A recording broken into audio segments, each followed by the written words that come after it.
day, black in the night. Stripes in our veins, sparks gonna fly. The beast is awake, orange, black and white. Cause when the jungle come alive, who day we ignite and Cincinnati, we gon' rise and in the jungle we unite and drippin' orange and black and white. Who day when we fight, live and die in these stripes. Wake up the beast, everything day is a feast. Time to bust it off the leash. In the jungle drippin' heat, tigers strut the city streets. East side stand up, west side stand up. If you reppin' who day, time to put your hands up. Bengals stripes, we in it. New day, new age, yeah, we get it. Cincinnati jungle fit it. Who day in our house, we win it. Orange and black and white, we build it. Earn our stripes, you know we kill it. Bleed our colors, jungle drippin', nasty natty, yeah, we lit it. Lit the crowd, get the city loud. Yeah, we feastin' now. Fit the bounce, make the city howl. Now we beastin' now. Thunder through the tunnel, from the sideline to the huddle. Stripes be tatted on the jungle when we flex that who they muscle on them. Stripes, Cincinnati, we gon' rise and in the jungle we unite and drippin' orange and black and white. All day when we fight, live and die in these stripes. Stripes. Now who gotta move like it on? Stripes. Now who wanna move crossing on? Stripes. Now who wanna move on? If you got stripes and you let the city know you rock 'em, yeah we got 'em, yeah we fought 'em. Like that black and orange up on 'em. Bingo bottle, never stop it till the beast. Hey guys, what's going on? Welcome to the show. This is the early edition of the Strawberry Ice Show. So, since you found the show, do me a favor, hit that like and subscribe button, smash that thumbs up. You guys are awesome. I'm up to 2,009 subscribers on YouTube. As always, I appreciate every single one of you guys. If you're watching on Facebook or Twitter and you have yet to subscribe to my channel, why not? Please do so. Please go to YouTube channel Sports with Strawberry Ice. Hit the subscription button, hit the bell for the notification. And every time I go live, you'll be notified. Also, exclusively in the YouTube chat crew, we're doing super chats. So if you have a question that you like to ask Shayne Graham, or you have some questions that you want Dale to, I would say, uncomfortably ask Shayne, because, you know, we got dueling best friends here. We got Shayne Graham coming on, which, you know, Dale said that's his best friend. Then Dale claims Clark Harris. So, I mean, I don't know. It could be a little weird. Anyway, give me a super chat. I greatly appreciate it. And as always, I'm coming to you live from the Ice Cave. And the Ice Cave is brought to you by T Properties. T Properties, quality housing for quality people. Check out the website at www.tpropertiesllc.com for all your rental property management needs and your rental needs. Also, you know, we got the Jackpot Joey stuff. Now, the Jackpot Joey website is still up, but the clothing part is down for right now because we are going to revamp it and redo it. But we have cigars and coffee and other things on there. So we're still selling that on there.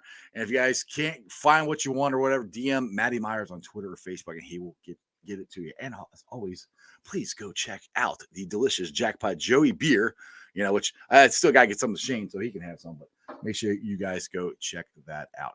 And of course, we're brought to you by Betfred. Betfred's going to be legalized, are going to have legalized sports gambling here in the great state of Ohio come January 1st. Make sure you guys sign up at our links and go make some bets, especially for the bet of the Cincinnati Bengals winning the Super Bowl. All right, let's get to this thing. Let's get to the crazy man first. Why are you bringing Shayne on first? Because I said crazy man. You're talking about me. Yes. The crazy man. What's up? What's up? How you doing? I missed you. Long time. Yeah, like yesterday. What have you been doing? Nothing? Seems like yesterday. It seems like it's been so long. I really missed you. Hey, is there something else we should be doing? I mean, are we just doing a show by ourselves? I think we got my best friend, Shayne Graham. Oh, your best friend. Oh, my bad. Yeah. What's up, Shayne? How's it going? Good, man. Good. Look, you're all relaxing and chilling. I like that. Just today, we got some bad weather up here in Michigan, so I'm just doing some administrative work for my business. So I get to relax right now.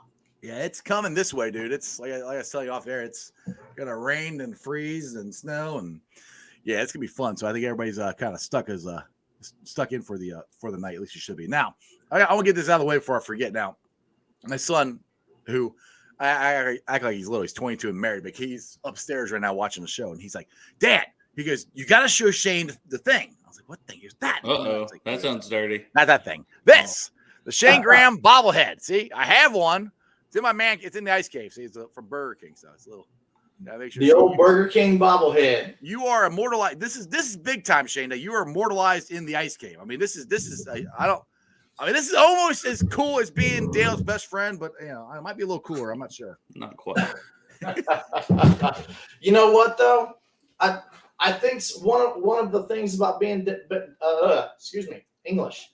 One of the things about being Dale's best friend is, like at some point he's probably going to put your jersey up on the wall behind you, and for some reason I don't seem to see mine back there. I know that's weird. I mean, I would think now, Shayne, if you were my best friend, I would have it all back here. If the Jackpot Joey stuff would go down, I'd be Shayne Graham up to number 17. So but I'm not the best friend. It's that guy right there. It's on the way. It's on a shipping cargo boat from China. Yeah. Now the thing is, once that happens, you gotta get Shayne to sign it. Then you have to have both of them right next to each other, and then. Well, right. I'd love to tell you that I could give you one, but I think I don't know that I have any that I haven't had framed or that family doesn't have available, or I would have hooked you up. Hey, that's fair. I don't mind getting one, for my best friend, and going about it that way. All right, Shayne. So last time we saw, well, I didn't get to see it because I didn't make it up to the restaurant in time. But last time you were, I think, in town, at least for Bengals fans, and was the Thursday night whiteout. Now I know the highlight of it was being on with Bengals and Brews. We all know that. But other than that, how was that game coming back to Cincinnati? It was awesome. I mean, it was my first time ever really getting to be a fan. Now, I had been to one other game, not as a player, but they were kind of honoring some players at halftime, some former players. So I kind of kept myself in sorts. I didn't really get to tailgate. I didn't really get to let loose a little bit during the game. But for this game, I got to tailgate all day. I got to see my best friend before the game. I got to be able to kind of walk around and see what tailgating is actually like. I've never, ever been able to do that. And, not only the warm welcome that I had from so many of the people that I met that day, but the fun that I had. I mean, it was fun. And my wife, I had actually just taken her to a Virginia Tech game the weekend before. So she comes in with me to this game as well. And we had even, we had so much fun that she got to experience both of them. But the Bengals game, just the tailgates were different, it was just so much organized chaos, but yet very well put together with BTR and all the guys that I hung out with. It was just so much fun, and being able to relax and just kind of let loose, enjoy a couple adult pops and, eat some Skyline and everything that kind of went along that day, and then enjoying the game, just walking into the stadium, going up the escalators, things I've never done before. It made me really appreciate the game day experience for a fan. And then, being able to have a few pops during the game made it that much more fun. And then a couple pops after the game. See, I would like to do the reverse. I'd actually like to enjoy the part that you got to do all the time. Go up the escalator and tailgate. I got to do that a million times. I like the experience of being on the field sometime. Well, listen, I certainly understand how blessed and fortunate I was to be able to do what I did for as long as I did. Even if it was just one time, I would have been, very fortunate and blessed to have that. But to have had the time to do it, I'll never take that for granted, and I'll cherish that forever. But it was really cool to be able to see, what that product that I was a part of actually is for the fans, and Right. be able to be a fan and see that product was really cool. Exactly. Let's get to. We got a couple comments here. Andrew says the man with the plan, 21 points against the Ravens, baby. Was that one of your best games ever? That's definitely up there as far as a memorable game. I mean, we had 7 field goals with 4 minutes left in the game, maybe even more. We actually could have kicked another one for 8, which would have been an NFL record.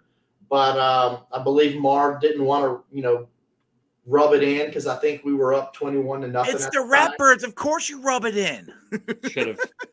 Should have done it. But so we ended up not kicking it, and then I think they got like a garbage touchdown at the very end to kind of make it 21-7. But it really was a 21-0 game. But the things I remember most about that game was we recovered we practiced this what we call a sky pop up mortar type kickoff where I kick the ball up in the air at an angle to where I'm hitting space on the field where they don't have a lot of coverage with their players. And we knew on film that if it was the up back that was deeper on the opposite side of the field would only run forward. He would never back up to get a ball. And the returner was far enough out of position that it would be that awkward, like, who's got it? I got it, you got it, I got it, you got it type situation. The ball hits the ground, we recover it. So I remember that. And then I remember how well our defense did in giving us field position. And even though we never scored touchdowns, our offense always got us close enough to kick field goals. Matt here, he's Bengals of Bourbon. He said, after the game, the Thursday night game was icing on the cake. Yeah. Good probably time, when you were allowed to enjoy the music and you didn't have the music trying to do an interview. Dale's still upset about that. I'm not. I told Tony, I said, I'm not upset. I said it just made it a little difficult. Yeah. We didn't know how it was going to turn out, but it turned out fine. Yeah, no, it was fine. It is what it is. You improvise, adapt, overcome, whatever the phrase is. Yeah, exactly. Now that brings me to another question I got, because you always have to adapt and overcome when you're a kicker. And it's something that me and my son have talked about is going back to last year's game, the Green Bay game where Evan missed 3 of them and Green Bay kicker missed 3 of them. When you see another kicker miss a field goal or miss an extra point, can that get in your head? I mean, I think it can, but does that come to your mind? Like, oh crap, he missed one. Maybe I have to check the wind or whatever, or do you even pay attention to what the other kicker is even doing? You try to use anything you can for your advantage. So when you see the way the ball's flying, but in the heat of the moment, I mean, you make your calculations the best you can, but you still have to execute. And when you have, a strong wind, it's just sometimes the wind will gust at different speeds, and you can never prepare for a wind that's sustained at 20 miles an hour but gusts to 40 miles an hour. You just can't prepare for a wind that changes like that. But all you can do is try to hit the ball as clean as possible. The cleanest rotation gives the ball the best chance to cut through the wind. Too much spin or wobble, and you get too much surface friction with the air. So you try to cut that down and just hit it as clean as possible. But in the long run, that's what you're always trying to do is hit the ball the best way possible. So it's all a matter of just execution. Andrew here says here. Now, I don't. Is this accurate? I don't remember who was after you. No. I don't think it was. He said how we chose Randy Bullock over you still blows the mind. But I think it was wasn't Nugent after you or well, I don't think either one was chosen over me by any means. No, I wouldn't say that. I'll put it. I'll say contract. The next one the next one behind. Yeah. I'll say that one. And Mike was a great kicker, and he had things happen in his career, just like I had things happen in my career that make us human.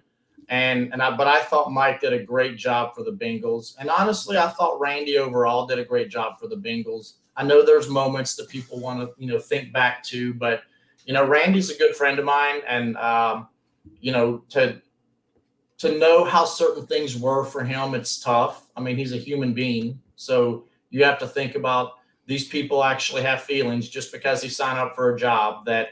Well, that's one thing that I always try to tell everybody. I was like, just because they're an NFL player and they have a uniform and blah blah blah, they're still human.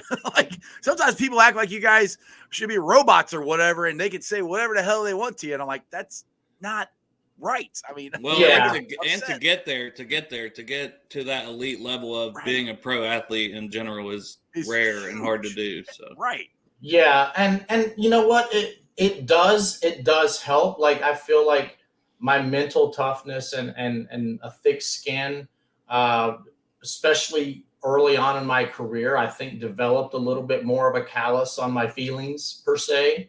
But you know, in the long run, you don't know what other people are feeling like. And I just always think about that other person you're thinking about as a human being as well, just like you are. And if you're going through hard things in your life and you're dealing with things outside of your job or with your job or whatever, just to say, well, they signed up for that. They knew what they were getting into. That's not fair, because I think you're still a human being. And, you know, Randy and I talk and text all the time, and he's, you know, doing well in Tennessee. And, you know, I hope the best for him, but I know that he had some great times here when he was in Cincinnati. And I know he did well for most part. And, you know, those moments that people look back on, you know, we're all human and it is what it is. Exactly. But, stuff happens. I don't think that any of them were chosen over me. I don't know if there was timing involved with me being with another team or what at the time. So no, I don't think anybody. So you were Golden Graham. Now this is the one thing I wanted to ask you last time. Did you like that nickname or not?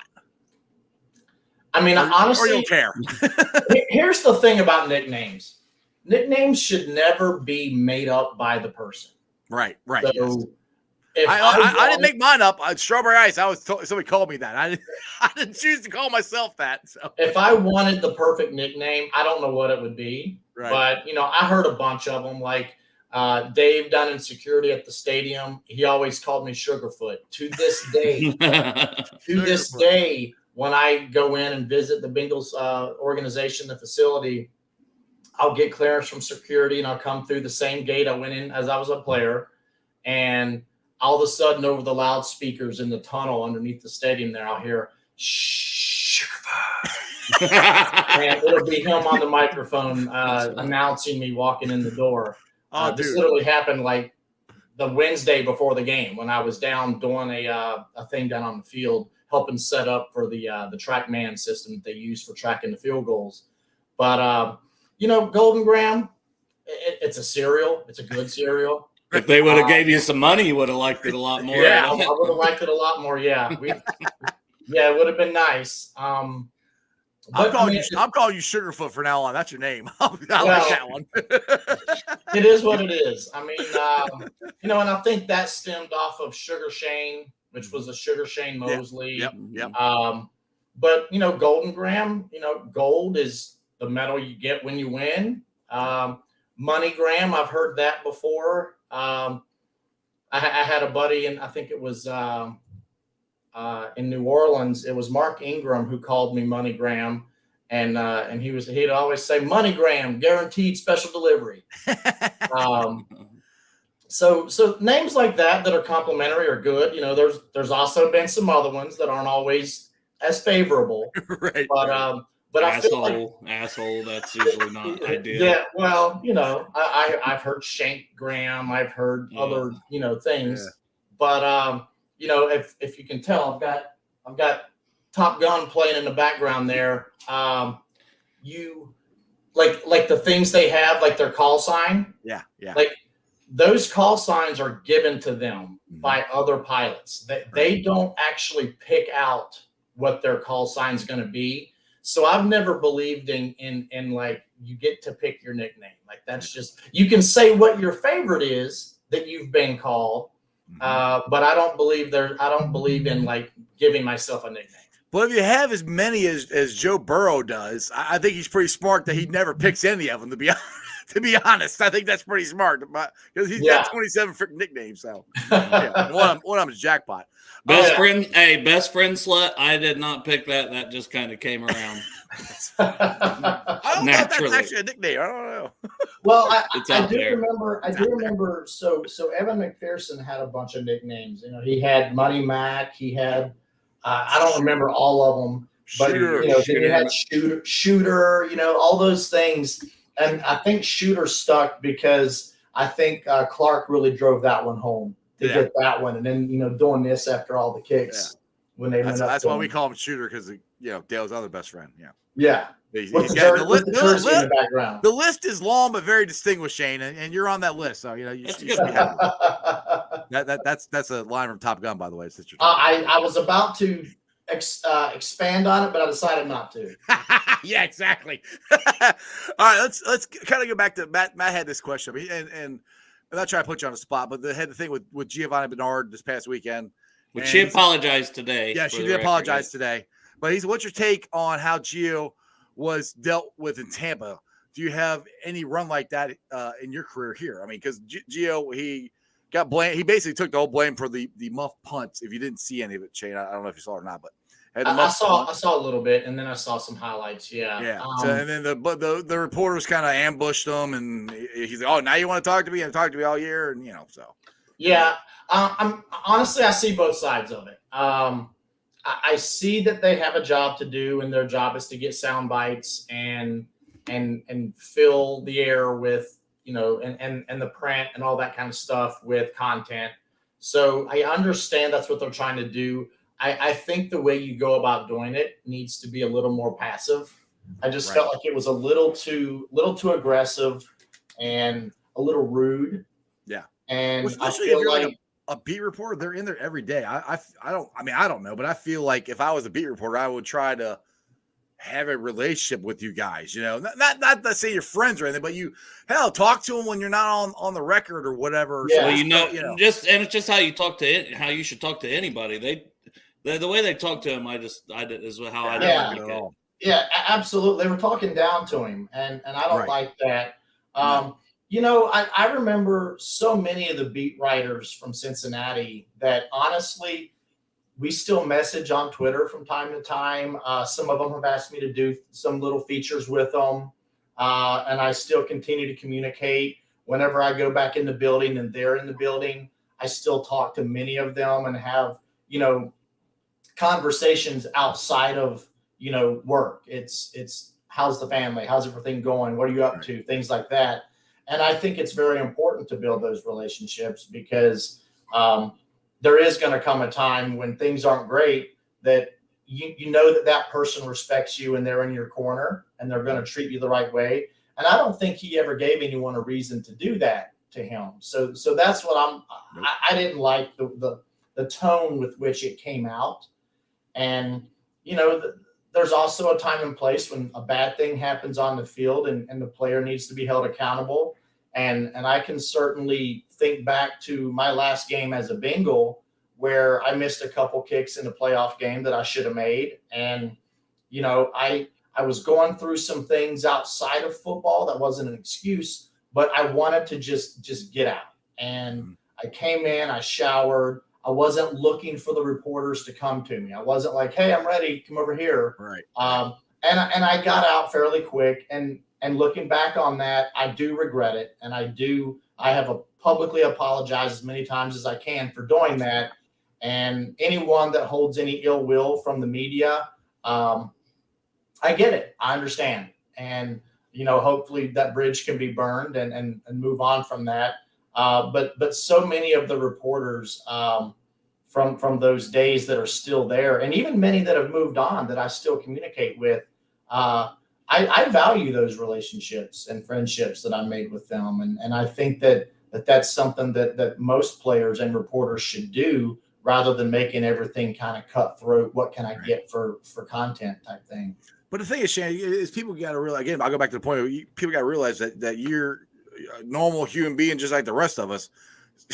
That's a lot of pressure to go and if you messed up or whatever, to sit there and, okay, yeah, I messed up. I did this. Sometimes I don't blame you. Sometimes you just want to get the hell out of there. I don't want to talk to anybody. I mean, I understand that. That's being a human, dude. I mean, that's a normal response, to be honest. Yeah.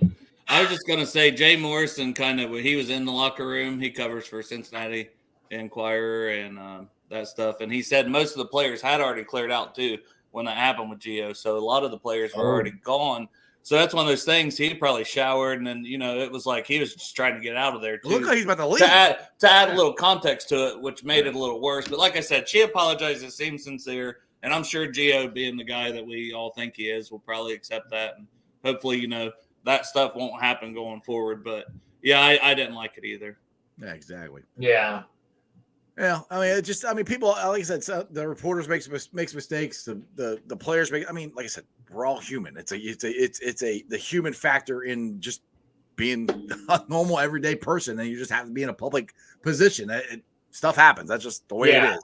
Yeah. I mean, So anyway, Shayne, what have you got going on right now? I know it's freezing and snowing up there in Michigan. What do you have going on right now? Have you because I've had people ask me, you're like, well, the Shayne, because when you saw me I saw you at practice or training camp this summer, was he there working with Evan? I was like, I don't know what he was doing. You came up and talked, which I appreciate. You came up and talked to me. I'm like, oh shit, hi. Like, you remembered who I was. So I'm like, cool. But I mean, what do you do any kind of work or anything with the Bengals at all? I wouldn't say on a work level, no. I mean, I think my relationship with Evan is as being a mentor and former coach is one that, I'm there for him as a person. Mm-hmm. Like I don't think he needs me coaching him by any means. I mean, he can do things that I couldn't do in my prime. And, that is what it is. I think he's such a good person that I think that also helps him as a player. I think Darren Simmons has got everything under control when it comes to their operation and all that. Now, so my business that I run is, it's special teams in general, but the thing that's really kind of catching on and was kind of to be expected was everything from private lessons to group lessons to camps and things like that. So it's really been picking up. I mean, I get requests every day for things, and I'm traveling down to Florida after Christmas, and I'm literally booked every day with multiple clients, and then going straight from Florida Florida, darn Shayne. I know. You poor baby. A +1? Yeah. This time of year, going to Florida for a while. We can be your ball boys, and we'll carry the balls around for you. The football's down. Carry the footballs around. Football. Watch it rain the whole week. Yeah, right. Exactly. But yeah, I mean, there's no like free time plan. I mean, I've literally got like booked out through the day, every day, and then I'm flying straight from there to Dallas, where I'm running a thing with a company that's called the Collegiate Gridiron Showcase. And basically we're doing on the 6th, we're doing a free agent combine type event where we have all the XFL, USFL, IFL, some NFL, not all the NFL at this event, but personnel departments, scouts are all going to be there. And we're just going to have a bunch of guys snapping, holding, kicking, punting, all that kind of stuff, just to give guys some chances to get more eyes on them that maybe have not been on a team or maybe they're not on a team at the moment. Right. And so that's going to be a really good event. And then on the 8th is the really big event that they hold. They kind of run it in the format of an all-star game, but it's kind of like a mock scrimmage. So NFL scouts are allowed to come to it. So we're allowed to invite any long snapper, any punter, any kicker that we want to come to it. So it's essentially like a pre-combine combine. Oh, wow. So, but we can invite guys that weren't invited to the combine. Right. So it gives guys a chance who maybe had great careers, but not all the exposure. Right. And, guys that, the combine is limited. I mean, I think sometimes there's maybe 3 kickers, 3-4 kickers, 3-4 punters. We went to Indy and there was only like for the combine, and we went the last couple of days. I think there's only 2 kickers there. That was it. So it can be limited as to who they feel deserves that opportunity. Right. So this is a chance. And at this one, we will have all 32 NFL teams in attendance. Now, the coaches won't be able to be there because their season's going to be either wrapping up or playoffs at that time. But we'll have player personnel departments and we'll have scouts all there. And we'll also have, coaches, player personnel, everything from XFL, USFL, IFL. What's the IFL? I never heard of that. I think it's just called the Indoor Football League. Oh, okay. Kind of like the Arena League they used to be or something like that? To a degree, yeah. Okay. Yeah. So that's going to be a really good event. And that's something that, is really kind of picked up since I started my business to kind of have like a nationwide type thing. Mm-hmm. And then after that, I come home for a couple of days, spend some time with my wife, and then I'm going down to Birmingham for about a month to train a bunch of pre-draft kickers and punters and snappers that are going to be getting ready for like the combine and things like that. So that'll be, pretty intensive down there. And, we've already got a bunch of guys, big name guys and other guys that are all going to be there to train. And that's going to be kind of an all day thing. Like in the morning you have this, at this time you have this. So it's kind of like a training camp for these guys. Right. And we hold that at UAB's facilities, and we run a pretty tight ship there. I partnered with people that have done this for a long time, so it's not like we're just throwing it all together. It's been organized and done year after year. They're just bringing me in on it because they see the value in that. And then, in and out from time to time, I may go from that place to one of their facilities in Dallas or somewhere else to maybe get some work with some other guys that don't travel and stay regional. And then other than that, I've got some conferences that I'm a guest speaker at. So there's some of that stuff I'm looking forward to, but it's starting to pick up, and I'm getting really busy. And it's starting to really show some signs of being promising for helping as many people as I can. Yeah, I agree with Andrew here. That's awesome, dude. That's cool. Now, one thing. Now, there doesn't sound there's any time in there for your best friend, so you guys are gonna have to wait a little while. That's all right. That's all right. He's gonna. I was just gonna say he's gonna need a lot of that coffee. Yes. Yes. Don't worry. Coffee is. There's 2 coffee makers in here. There's 2 coffee makers in the kitchen. There's another coffee maker in the basement. You got like your Rode coffee maker, or you just grab one of those? This is because in my office I keep the Rode coffee, the Rode cups. But in the kitchen I usually make a mug, and I've got a grinder that makes a pot, and then I've got a grinder that makes espresso. So I usually mix espresso straight in with my black coffee, and it's probably not good for my heart, but I like the way it tastes, and it's go juice. There you go. Well, you don't have to tell me about things that aren't good for you. That pour into my body. Yeah, we got that down. Yeah, well, there's a time and place for that for me as well, and I don't know that we're too far from that. All right, let's keep going here. Now, is it elitewinningsolutions.com? Is that the website? So anybody that wants to check that out, see. When you're Shayne's best friend, you got to remember these things so you can tell anybody at any time. EliteWinningsSolutions.com. Check it out. Hit him up. He's going to be super busy right now, but you may be able to plan something for the spring, after the draft, into the summer, when some more time opens up for this man a little bit.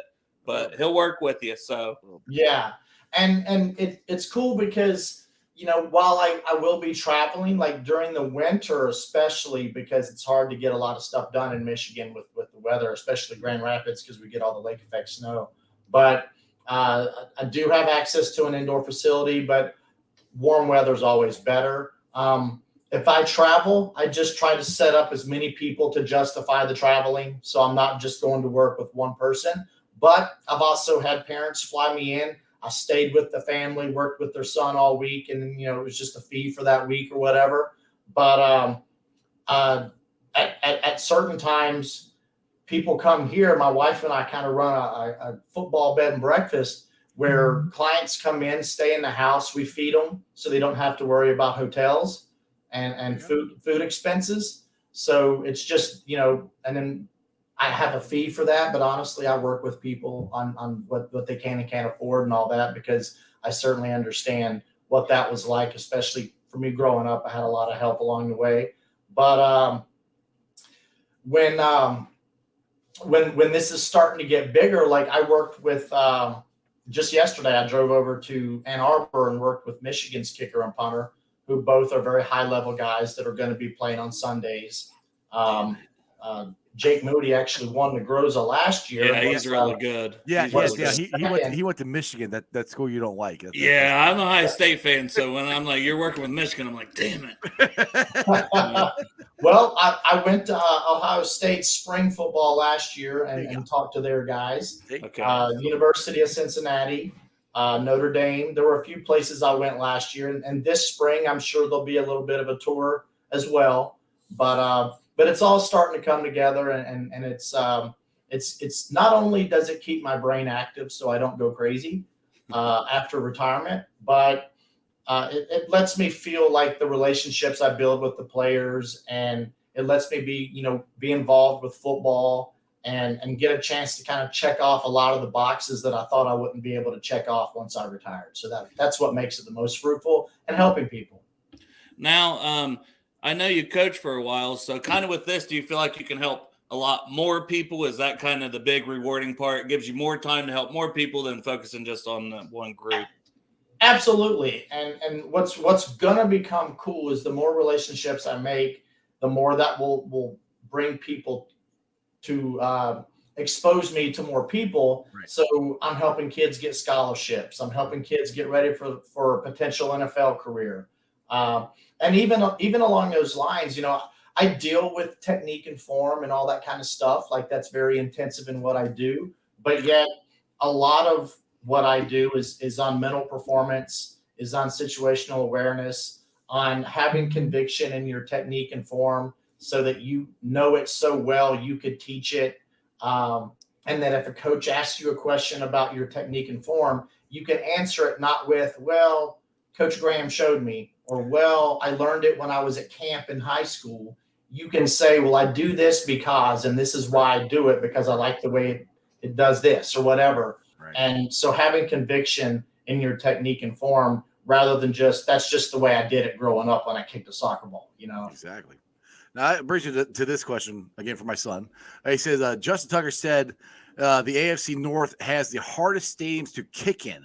Do you agree with this? And if so, where? I guess which one's the hardest one? You know, there were two stadiums that I feel like most of us, and knowing so many other kickers around the league, there's a few stadiums that we all talk about. Back in the day, it used to be Candlestick. Yeah. Because Candlestick had this weird shape to it, where it was half baseball field, half football field. It had this big lip that overhung the bleachers, so the wind would catch it and like curl under, and it created this weird circular vortex that was non-symmetrical, because you had the home plate like point of that field, and then they had bleachers that stuck out that actually blocked the view of a bunch of other bleachers. It was this weird contraption they had out there. And then when the tides rose and fall, the groundwater would actually come up, and you could feel the field actually start getting wet. Really? Oh my God. It was the weirdest thing ever. But so you started playing on a swamp, basically. Well, it wasn't that bad, but you could just tell, like, there was different than anything else. Yeah.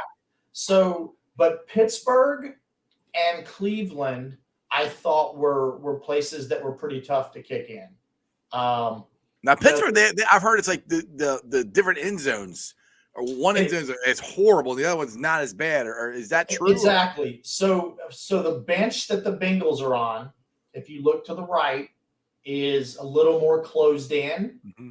And if you look to the left, that was the ketchup bottle that, you know, stupid thing that poured out whenever they got in that area or whatever.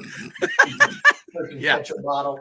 Which what are they going to do now? I don't understand. I don't even know. I don't even know what they call the stadium anymore. Yeah, I don't remember. I can't even. Acrashore, is it Acrashore or something? Is that it? Might be. I don't. Is that like a financial company or something? Probably. Most of these things seem like. So they take like a piggy bank, and the piggy bank tips over and money falls down or something when they get the red. Exactly. I mean, that sounds better than ketchup, honestly.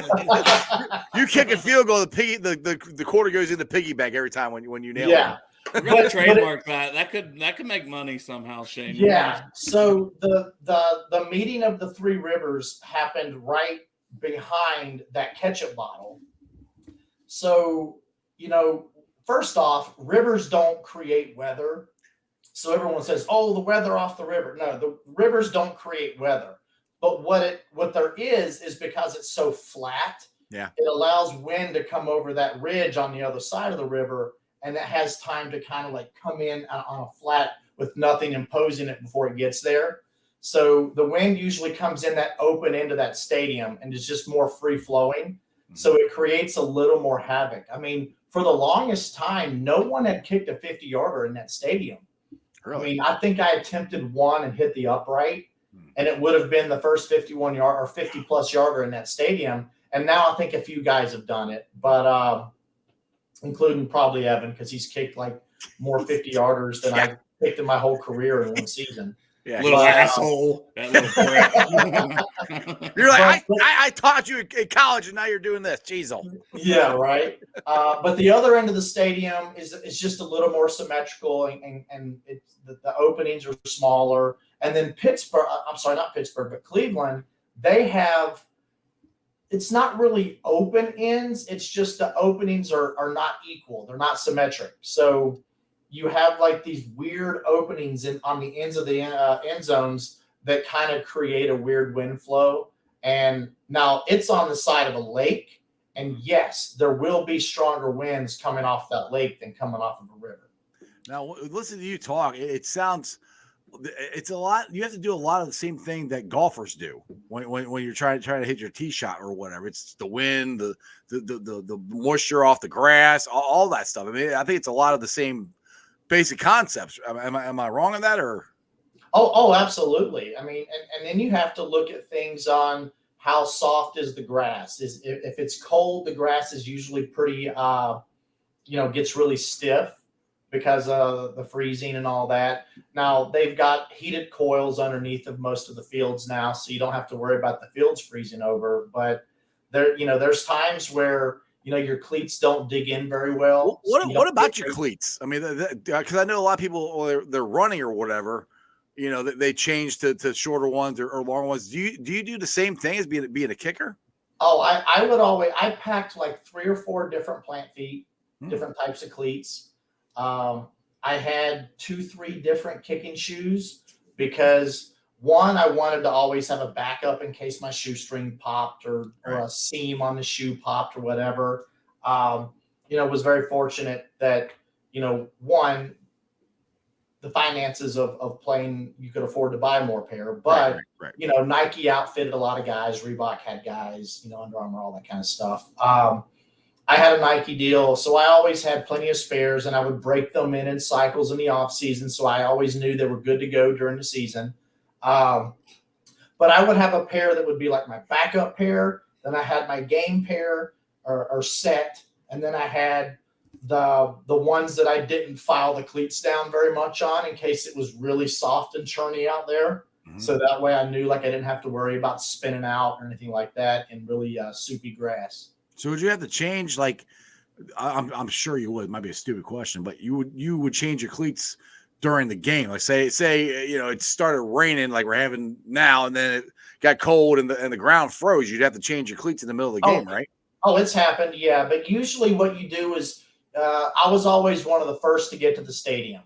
Mm-hmm. If like for home games, I would get to the stadium as soon as we finished pregame meal. I would dip. I would go to the stadium. I'd be there before everybody. I'd go in the equipment room, BS, talk, joke around with some of the guys in the equipment room. Then I'd go get dressed and I'd go out on the field and I would walk the field and, pick out my target lines, do some mental exercise. And I would always just kind of prep that way. But because our field was standard turf, I always knew what I was going to wear. And I always had everything in my locker that I needed. So I never had to worry about it. You kicked when there's grass there too, didn't you? I did, yes. Okay, yeah. I thought you did. During that time, I had to pay attention to that. Yeah. But then when you go to an away game, I have to pack all this stuff in our travel bag.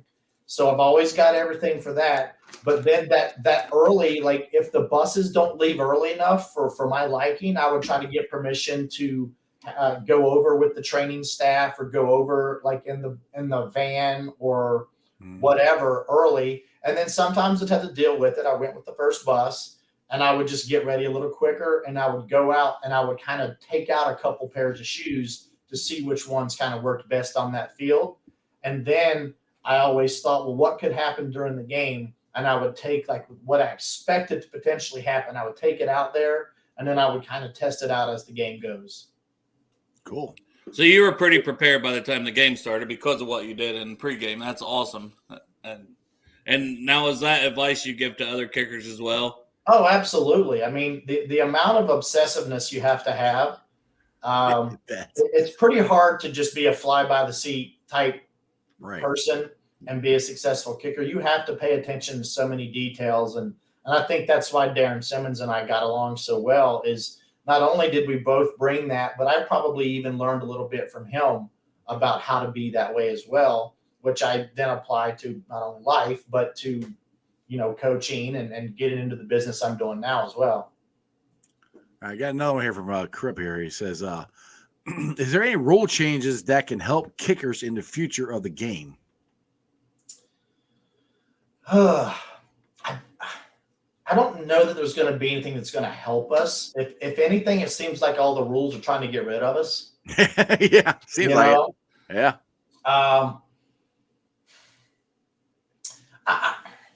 I don't know. I feel like the rules are getting to a point where, like for kickoffs, like there's a little bit of an argument to just get rid of them, and I think that's something that's a shame to do because I mean every play has a chance of getting injured on it. Right. So to get rid of it for that reason, you're taking out a very potentially explosive play that it's a competitive thing that it accounts for a lot of change in yard and field position. And I just think that's, coaching a play instead of it being in a small, line of scrimmage box versus coaching a play on the whole field on 70 yards of the field where, guys are blocking in a space of 30, 40 yards to get to their assignments. It just creates a whole new dynamic that to me, I find it exciting. I find it interesting. And now, were you in the league when they pushed the field goals, their extra points back? Were you in the league? I was, yes. Yeah, that was in 2014, I believe. Now, how hard was that to adjust to? I mean, I know you kick field goals, but I mean, a field goal could be from 50 yards to 20 yards. But I mean, the extra point, there was no adjustment except for you just have to treat it like a field goal. Right. And honestly, you'll notice how some teams kick them from the hash instead of the middle of the field. And that's almost like a mental thing so that they treat it like a field goal instead of that mindset of the PAT used to get a little, taken for granted, I believe. Right. And guys would get a little lazy with their focus. And guys could think of like that PAT as almost like a warm-up kick for a field goal. Now you see guys kick them from the middle, but you see a lot of guys kick them from the hashes just so they can kind of get that, like, this is a field goal mentality. So now, I was going to say, we were talking about kickoffs, and it seems like it's almost Evan's got such a leg. It seems like the Bengals are intentionally kicking short to me, but I don't know that. It could be it's later in the year, whatever. But, I mean, there were so many times in that second half of that Bucs game, we created turnovers, but we were pinning them in the 10, 15-yard line because we were kicking it just enough to where that guy wanted to return it, and then our guys was right on it. Were you able to watch that game, and is that a strategy, and is that what you think's going on? So I can give a blanket statement on this. I have not asked Darren, nor if I had asked Darren, I would not give the intel that he answered. But I know league-wide that is very common. That is a thing where they try to hang the ball up, make the returner make a decision, and then when you hang it up, make the returner make a decision, you give your team a better chance to pin the ball inside the 25, whereas touchbacks give you the 25-yard line. And if you get, 4, 5, 6 kickoffs in a game, let's just say you shave off 5 yards of every tackle by pinning them inside the 25, inside the 20. That's called hidden yardage. All those hidden yardages add up to first downs. All those first downs add up to points. So somewhere down the line, it all kind of trickles down into helping your team. Yeah, it's funny. Me and my son were sort of rewatching a Bengals game that you played. It was the 2009 Chargers game out in San Diego, and he had never seen the run up to the kickoff. He goes, "Oh, that's what that was like." I said, "I didn't even think." I'm like, "Oh yeah, you never saw that." I'm like, that's where they used to do it." Yeah. Now, do you think that has? I mean, yes, we got to get the concussions out, which you're never going to get the concussions out. And you like you said, they're trying to get rid of the kickoff, which I hope they don't. Do you think the run up has made that big of a difference as far as collisions go, or what's your opinion on that? It's weird. It's like the NFL can't make their mind up. Do we make it harder on the kicking team, or do we make it harder on the return team? Right. It's like they can't figure out which one they're trying to give the advantage. At first, it was they moved it. There were all these things because they wanted to create more returns, and then they want to make it easier for touchbacks. But then they want to make touchbacks go to the 25 instead of the 20. There were so many things that they're doing. It's like okay, let's stop virtue signaling here and actually like make a decision and stick with it, to be honest with you. Right. But that run up, yeah, because it's like running a 40. If you were to run a 40-yard dash, you'll run for me, I'd run a 4 ever. That's what I would do. Yeah. No, I think at my fastest I ran like a 4.9. I don't think maybe a 4.8 something. But those guys, if you give them a 5-yard running start and you hit the clock when they cross the starting line, it's going to shave off a lot of time just because you've got that momentum already going. And that's the whole point of just trying to make it less speed. But the thing is after 5 yards, they already get that same amount of speed. They're just delaying when the contact happens down the field, I think. So I think that gives the return team an advantage. But then they took all the return team and forced them to put 8 guys up in the box, up on that front 15 yards, or maybe even 10 yards. And then you only get to have a few guys back behind that for the big cross-field potential knockout blocks, which they've eliminated the blindside block in college. I don't know if they eliminated in NFL or not, but you can't have a running start and like knock a guy out. You have to go hands first, so you don't like lunge into them with your helmet and shoulder. You got to kind of be under control. And then they eliminated double teams in the backfield. So now, like, if one guy from the back end of the kickoff is blocking a guy and one of your other players runs past him and just touches him, it's a flag. Well, even if it's accidental. That kind of if like Dale was saying, you're the directional kicking into the corner. To me, you're in a smaller area where you have more guys that can come in and hit them. So to me, the way they figured out how to do it, you're still going to have collisions, and it's going to be in a smaller area now. So and that's by design. I mean, special teams coaches want to squeeze and condense the field to a small funnel so that it gives less room for the returner to get through spaces. And I mean, there's a reason why the only time you ever see kickoffs down the middle is when the kicker can either guarantee he's going to put it out of the end zone, or preseason when they're actually trying to evaluate who can run down and tackle. Other than that, everything's directional, trying to get it out to the numbers. Interesting. What do you got, Dad? Look like you're gonna say something. You got anything or no? He's just hanging out there. My wife's messaging me. All right, so Shayne, you're talking about getting blowing people up and getting blown up on the plane. B here goes. Do you ever remember getting blown up or blowing someone else up on a kickoff? Shayne was a great tackler. My best friend was a great tackler.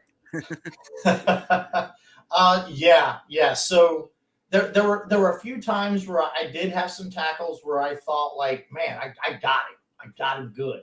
Now, go back on Monday, watch the film. Maybe I changed my mind about how good I got this person.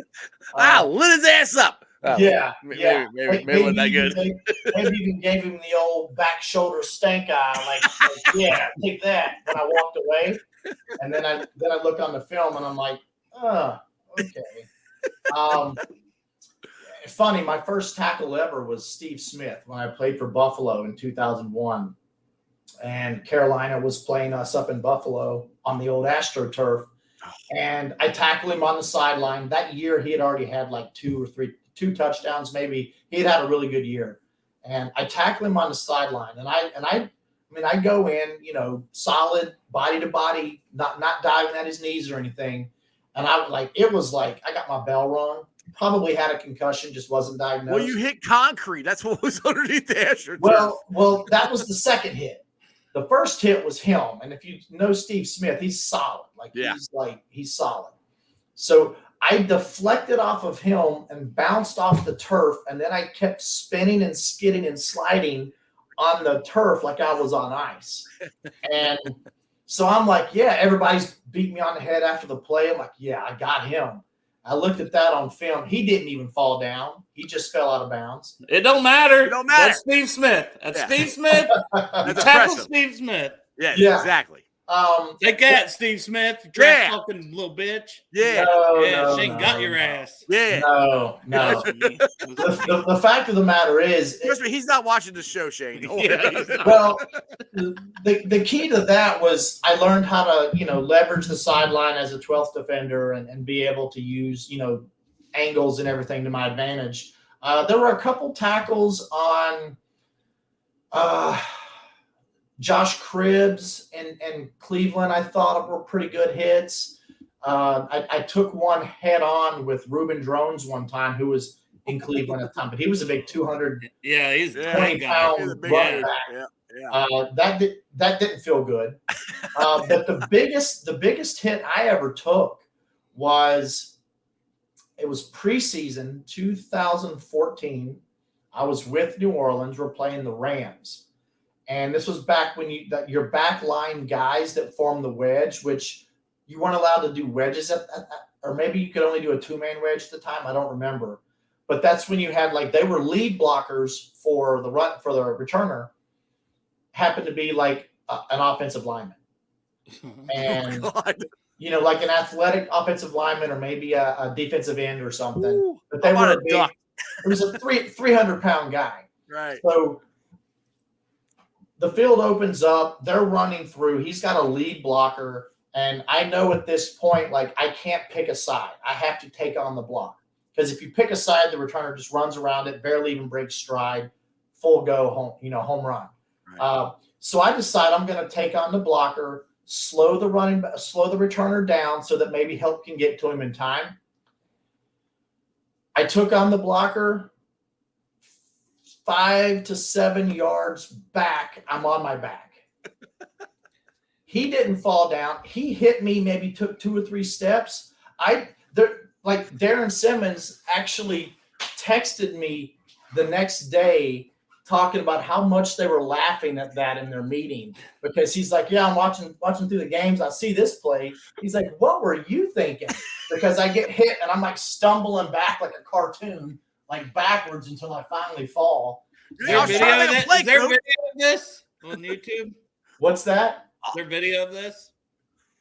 Oh, I don't know. Well, you know what's gonna happen. Dan's gonna clip this part out and put the YouTube videos together for you. But it's preseason, Shane. What were you thinking anyway? Yeah, well, he was trying to make a play, Dale. But it was funny. Now, I actually ended up. I did get diagnosed with a concussion and pulled out of that game because of that. I bet you did. Yeah.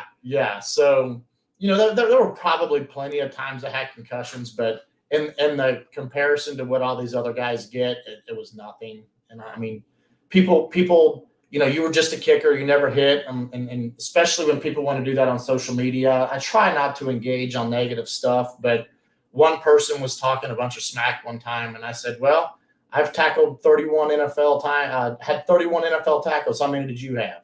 Yeah. What now? What now? There you go. That's how you do it. But that was actually that got me pumped up more, honestly. Making a tackle was more of a thing to feel pride over than just making a regular kick. Now, game winners, that's different. That's a different level. But. How many game winners did you have? I know I had the stats last time. I don't remember right now. I had them all written down last time. I don't know, maybe 6, 7, 8. I don't remember. It was a good amount. I'll tell you that. I think I ended up missing. I think I missed 3. One of them. You probably could nail the ones you missed. Oh, absolutely. Yeah. I missed a 39-yarder against Pittsburgh at the end of the 2006 season. Game was tied. We went into overtime, maybe, or maybe I just missed it and we lost. I don't remember. I missed one against Philadelphia in the first tie game, a 46-yarder. When Donovan didn't know we ended in a tie. Yeah. You know what? He's not the only one. There's a whole bunch of us that were like, well, let's keep playing. Why we stop? Yeah. Because no one had ever had that. And so, in most of our playing careers, we had never had a tie. So we just didn't know any better. Right. And then I think I missed a 62-yarder against Tampa I don't maybe 05, 04. I don't remember what year. It was one of the earlier games in the season. It was 06. 06. I missed That's when Justice Smith 62 got that. yarder. No, Justice Smith got that roughing the quarterback. Yes. That was a horrible call. Oh. Oh my God, that was terrible. I still remember that. I'm like, what? It was like the perfect form tackle, and it wasn't even all that rough. Right. And that would have ended their drive. We would have won the game. Yes, I remember that. Oh, you brought that up. See, you start bringing stuff back up to me. I'm like, I remember that part. So Yeah. I got another one here. Now this is my son. He's got a lot of questions for you. I don't even know what he's talking about. Maybe you do. So how big a deal was the Raiders' kickoff scandal with the ball being held on the tee to give more hang time? Do you know what he's talking about? Yeah, I do know what he's talking about. Okay. If I had my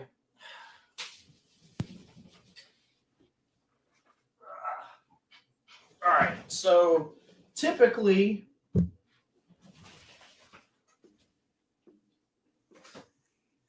going to use a coffee lid as a tee. There we go. So if you see this here, you see there's an indentation in there, right? Right. Okay, so if that's the kickoff tee, you sit it down in the indentation.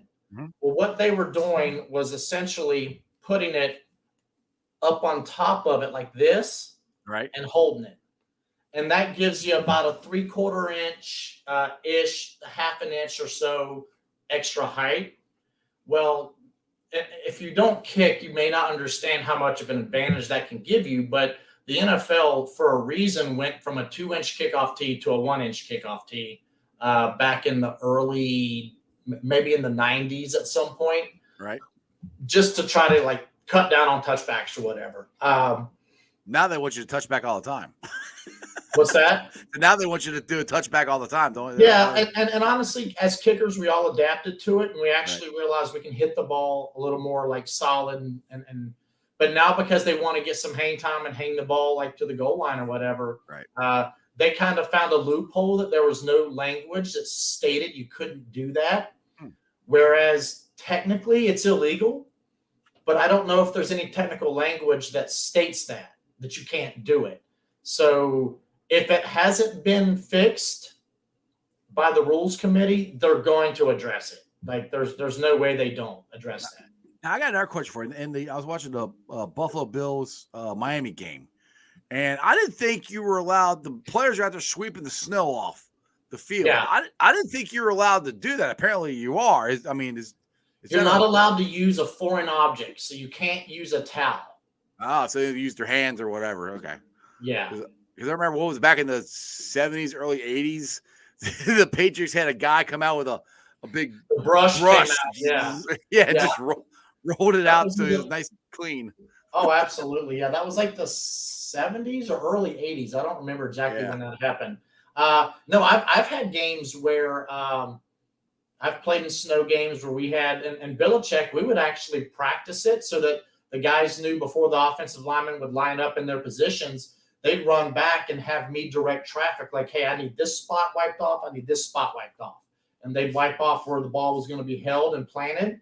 And they'd wipe off the spot where my footprints were going to hit on the way to the ball. Now, can you wipe the ball off? What's that? Can you wipe the ball? If they hand you the ball, it's snowing or raining, can you wipe that off before you put it on the tee? Well, for field goals, there's no tee. Oh, yeah, duh.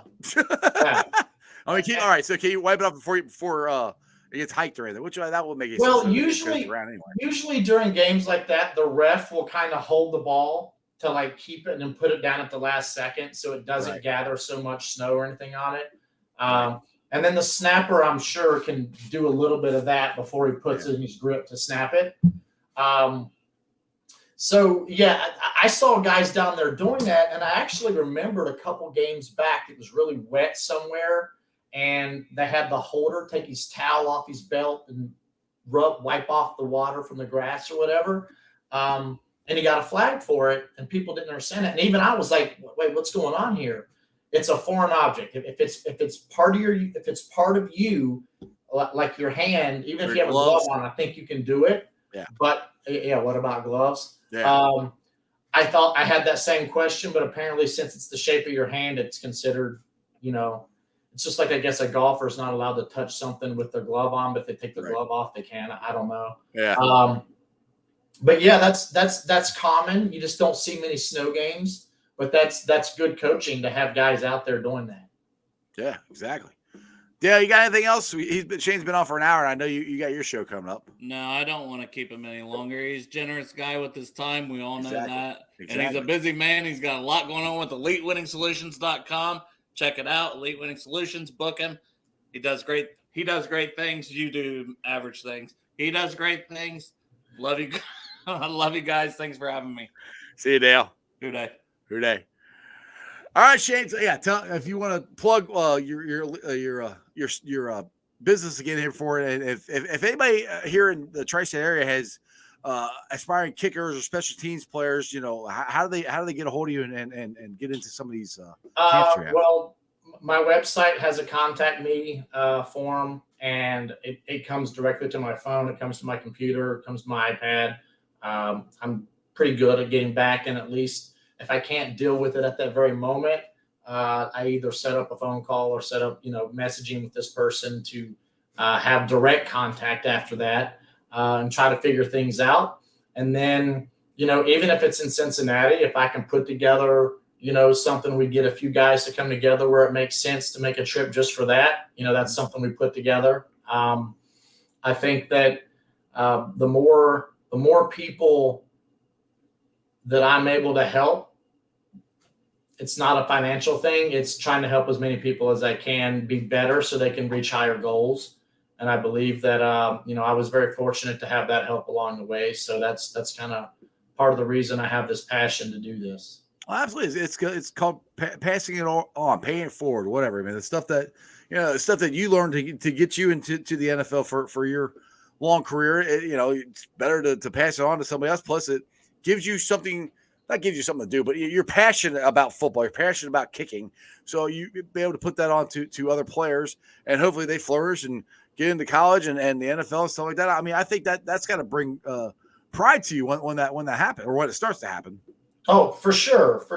And there's a lot of people out there that have passion and train kickers and all that. And, there's a lot of, territory marking that goes on and people who want to attach their names to people that become successful and the claim game and all that. Right, but it's not about that. It's about what can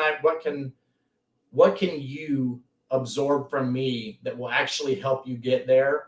And, the more guys that are at that level to make it more competitive, to make, the number one guy and the number two guy even better than they were before, then that's what I want to be able to do, is affect people so that they're not only their physical ability, but their mental ability through the lessons that I've learned through success and failures can pass on to them. Absolutely. That's awesome. And I just like everything you said here. It's more of the human element of people that I wish, just because you were a professional athlete doesn't mean you're above or better than anybody else, and you're willing to help people out. I think that's great, Shane. I really do respect the hell out of that. So again, thank you for coming on the show. This second time you came on. Like I said, next time I actually see you at practice, I won't be so weird about it, because I was like, wow, you're actually talking to me. So I appreciate that, man. So we'll have to keep in touch. And next time you're in town, I got to get you some of this beer. It's good stuff. Awesome. All right, brother. Well, go Jacksonville and Who Day, man. Boom. All right, guys. Go check his website out if you are interested in getting your child or anybody into special teams. He's got a lot of stuff going on. He's a very busy man. Trust me, he will answer you back. It just might take him a little while because lots of people are trying to get a hold of him. So, all right, let's get to the Facebook groups that let me live stream, and I appreciate every single one of them. They are Who Day Nation, Who Day Legion, Bearcat Ruckus, the Ohio State Bucknuts, Radical Reds, and the Ice Bar. And then you can follow me on all my social media platforms, all under Sports with Strawberry Ice. I'm on Facebook, Instagram, Twitter, and TikTok. Twitter handle is at Jeff A. Turnipole. TikTok is at Iceman90. I will be pulling off the sound later on tonight, putting on the podcast. I didn't get yesterday's show on the podcast. I will get today's on. So if you missed anything of this interview with Shayne Graham, go check it out. It's on BeanPod, Apple iTunes, Spotify, Google, Stitcher Play, If you're listening to the podcast right now and it's on Apple, do me a favor. Give me a 5-star review. I would greatly appreciate it. YouTubers, we're at 2,009 subscribers. You guys are awesome. You know, I love you guys. I say it every show. I won't be able to do any of this without you guys. So, by my heart, Hooday. Let's go, Jacksonville. They win tonight. The Bengals clinch a playoff spot, but that is not the goal. The goal is the division, and then the goal is the Super Bowl. It is in sight. Everything the Bengals have worked for is in sight. This is awesome. I love football. I love you guys. Ready? Say it with me. And that's just sports, baby. See ya!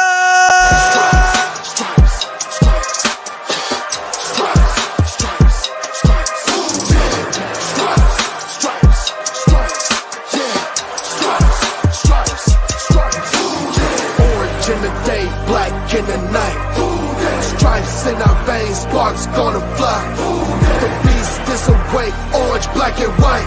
Cause when the jungle come alive, Hooday, we ignite and Cincinnati, we gon' rise and in the jungle, we unite and dripping orange and black and white. Hooday, when we fight, live and die in these stripes. Wake up the beast, every game day is a feast. Time to bust it off the leash. In the jungle, dripping heat. Tigers strike the city streets. East side, stand up. West side, stand up. If you reppin' Hooday, time to put your hands up. Bengals stripes, we in it. New day, new age, yeah, we get it. Cincinnati jungle fitted. Hooday in our house, we win it. Orange and black and white, we build it. Earn our stripes, you know we kill it. Bleed our colors, jungle dripping. Nasty, natty, yeah, we live it. Lit the crowd, get the city loud. Yeah, we feasting now. Fit the bounce, make the city howl. Now we beastin' now. Thunder through the tunnel, from the sideline to the huddle. Stripes be tatted on the jungle when we flex that Hooday muscle on them.